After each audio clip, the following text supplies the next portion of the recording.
My name is Larry Sand, and this is part of a week-long series for CER about, including conversations about school choice. I taught for 28 and a half years. I'm a retired teacher. I taught 4.5 years in New York, 24 years here in Los Angeles, and I retired in 2009. I'm just going to talk to you a little bit about why school choice is good for teachers. We always hear that it's good for kids, but why is it good for teachers? First bit of evidence is this. I'm just going to hold this up for a second. As you can see, this is a collective bargaining agreement between the United Teachers of Los Angeles and the LA School District. And you can see how thick this is. This is 343 pages. This is an old contract. The newer one's even bigger because they're always adding to it. And this is one of the problems with schools today, is that it's top down. When I say schools, I'm talking about traditional public schools. You have 343 pages in that contract filled with do's and don'ts, and in my opinion, this is what's keeping you from becoming a real professional. I don't think teachers in traditional schools are professionals. One size fits all, top-down contracts like this keep you from being a professional. Good case in point was Jaime Escalante, perhaps the greatest teacher of our time. Stand and Deliver is a movie made about him. He had big problems and he had to leave the school district. He was literally run out of Los Angeles. Why? He committed the crime of coming in too early to school. He left too late. Worse than that, he didn't want his classes to be capped because he realized as a good teacher that class size didn't really mean that much. So as many kids who wanted to take his calculus classes in high school, he would want. And he hated slackers. And this just didn't go down well with the unionized teachers at his school and the union in general, and they basically ran him out of town. And ran him out of the country, went back to Bolivia. Unfortunately, he's no longer with us, but that's a different story. So it's the one-size-fits-all, the top-down nature of traditional schools. I know not all teachers are in unions, not all states are forced union states, however, many of them are, and even if you don't live in a forced union state, you probably have a very thick contract and you have to live with all these do's and don'ts that drive many of us crazy.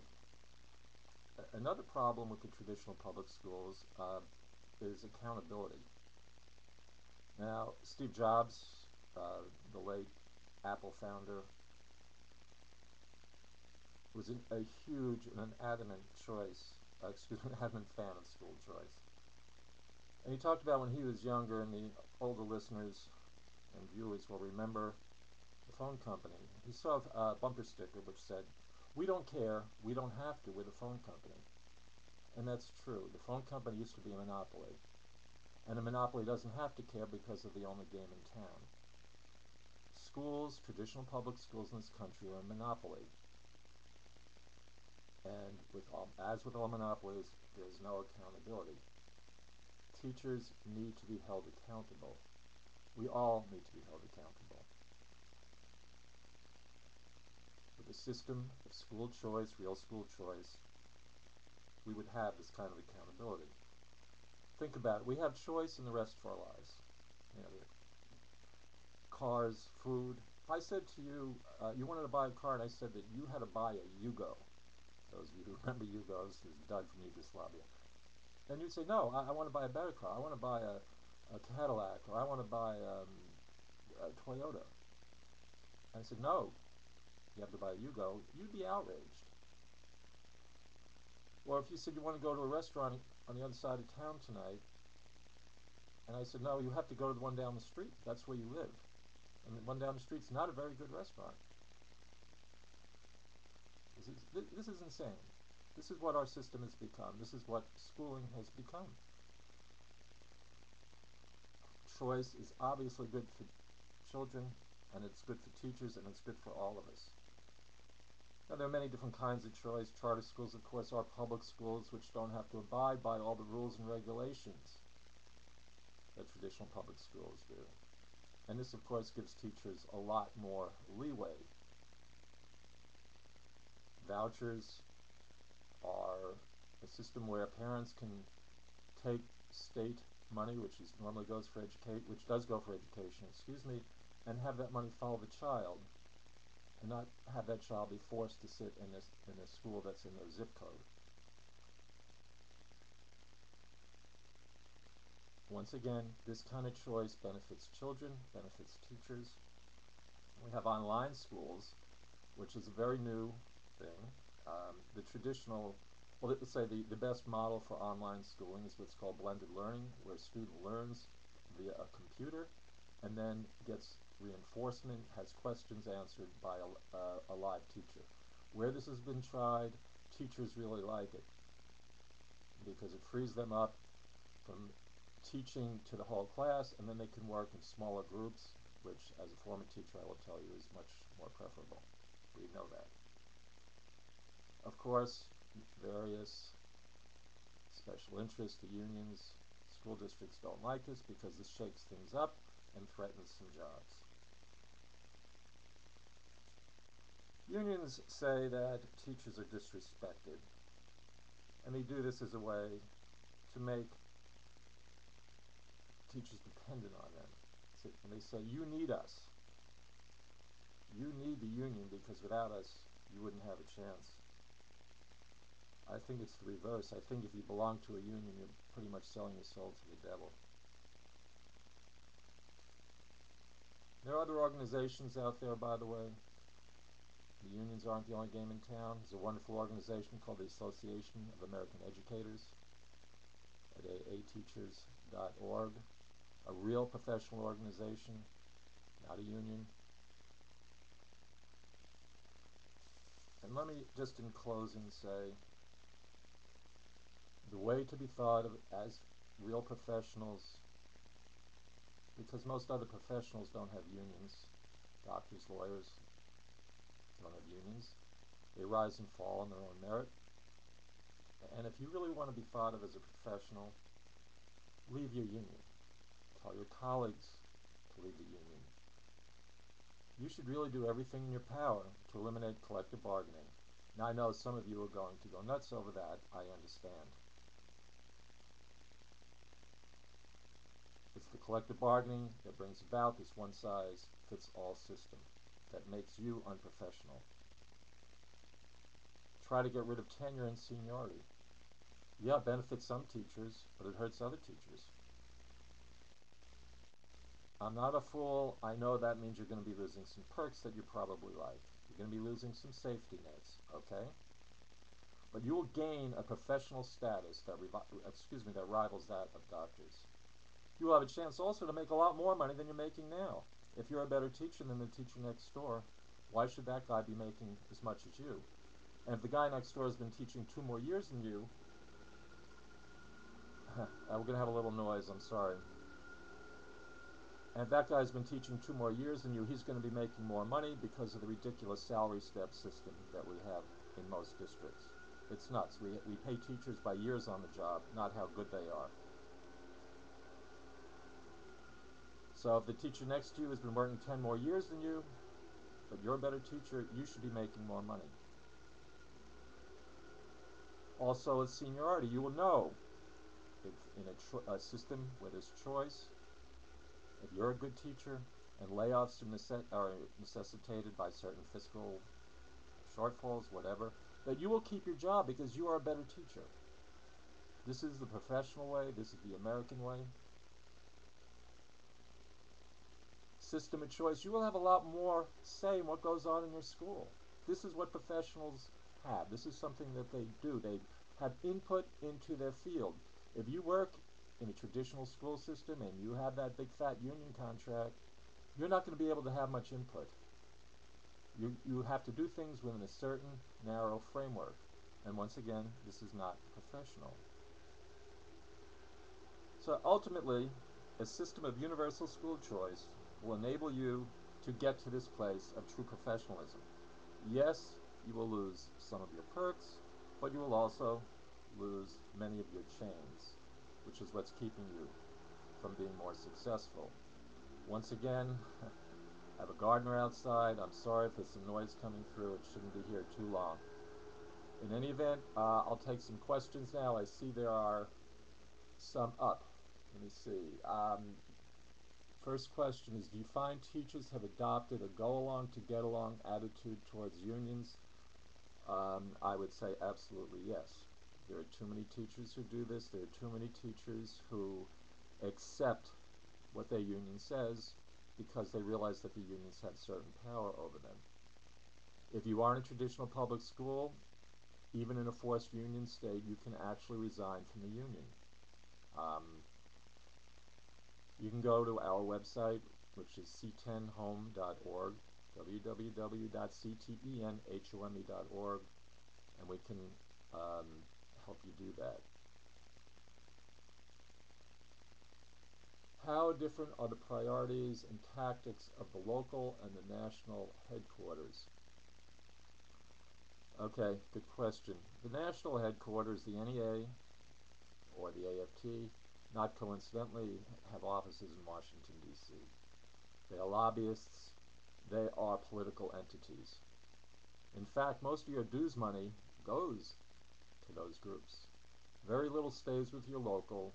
Your local union is more involved with taking care of you, collective bargaining, doing whatever it can to, as I say, to take care of you. I mean, unfortunately, if you are the type of person who likes your local union but doesn't feel you should be giving money to the state and federal affiliates, well, that's too bad, because you join one, you join three.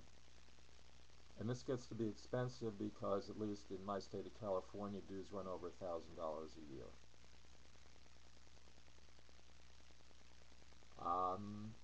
Wouldn't teachers benefit from the varied school options opened up through school choice? Well, I sure think so.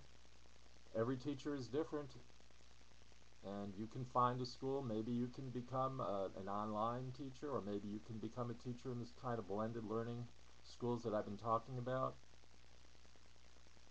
Just as students are different, teachers are different. No two teachers are the same. I mean, my methods, I'm sure some of you used and maybe altered a little bit, but I think a system of choice would enable teachers to be able to go where there's the best fit, and it's desperately, desperately needed. Are teachers unions forthcoming with their members as to how political money is spent?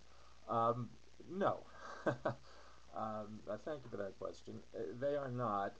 Fortunately, you can go online, various places like opensecrets.org, or go to LM2's. Once again, if you go to our website, we have links there.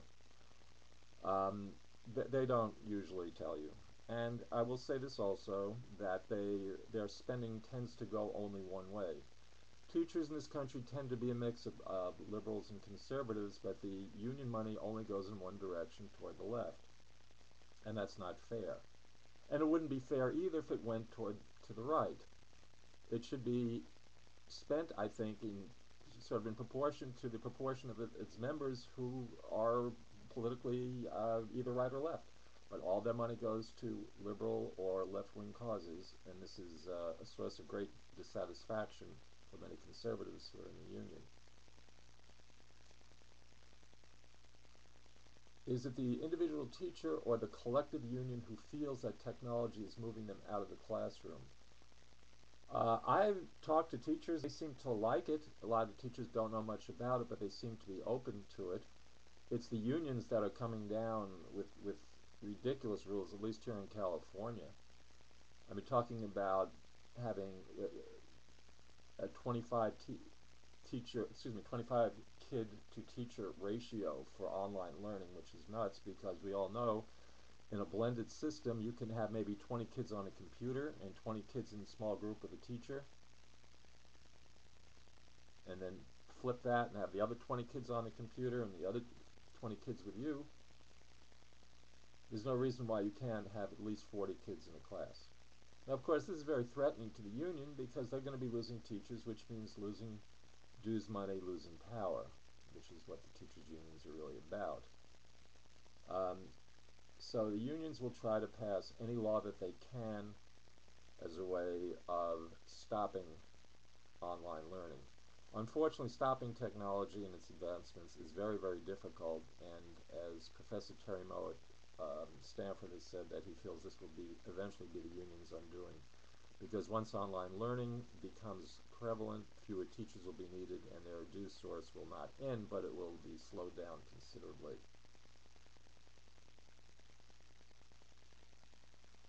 What's blocking the unions from truly creating a professional field? That is a great question.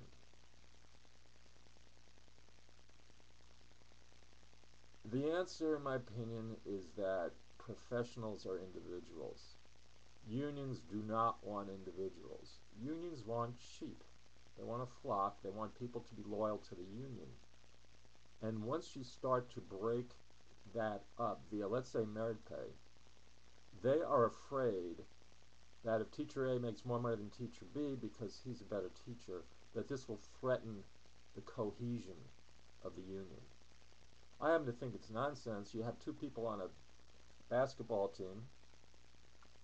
No two people on a basketball team make the same amount of money, yet they're very cohesive and they play as a team. So I'm not sure why teachers can't do that. But this is the union mentality.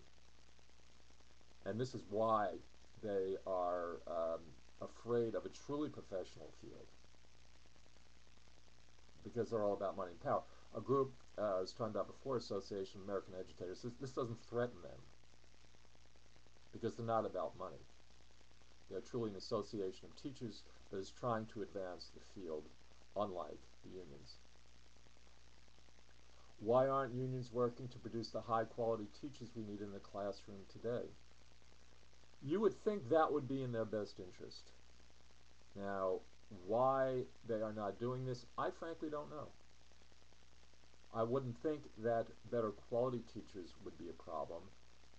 I understand why they want the salary step, the salary step scale, the one-size-fits-all stuff, but why they aren't trying to push everybody up, I don't know. I really don't know. Do we have any more questions? Happy to take more questions.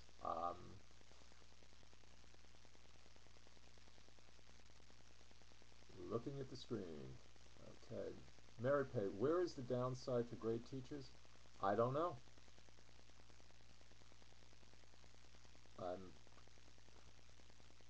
I would think a great teacher would be very upset at not getting more pay. Now, we do have, as long as tests are part of what differentiates, good teachers from bad teachers, we're going to get the crowd that doesn't like standardized testing. Okay, I'll give you that standardized testing isn't perfect and we need better tests. It also should not be 100% of a teacher's evaluation. But to be sure, standardized testing should be a part of a teacher's evaluation. I don't know why merit pay would be considered a bad thing. I don't see the downside at all. And if I'm at a school and some teacher's making more money than me, it's because that person's a better teacher.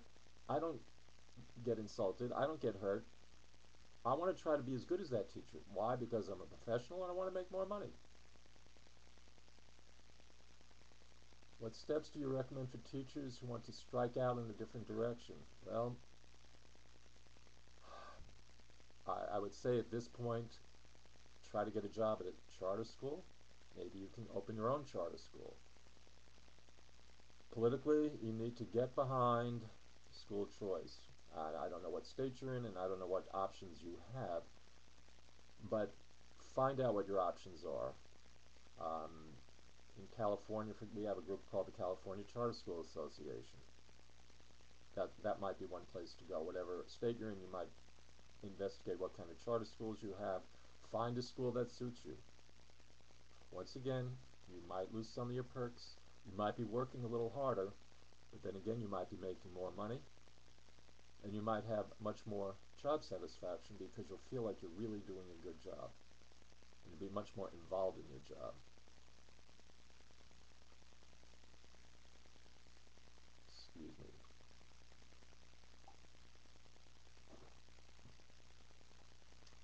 another few seconds. If there are no more questions, I'll just sign off.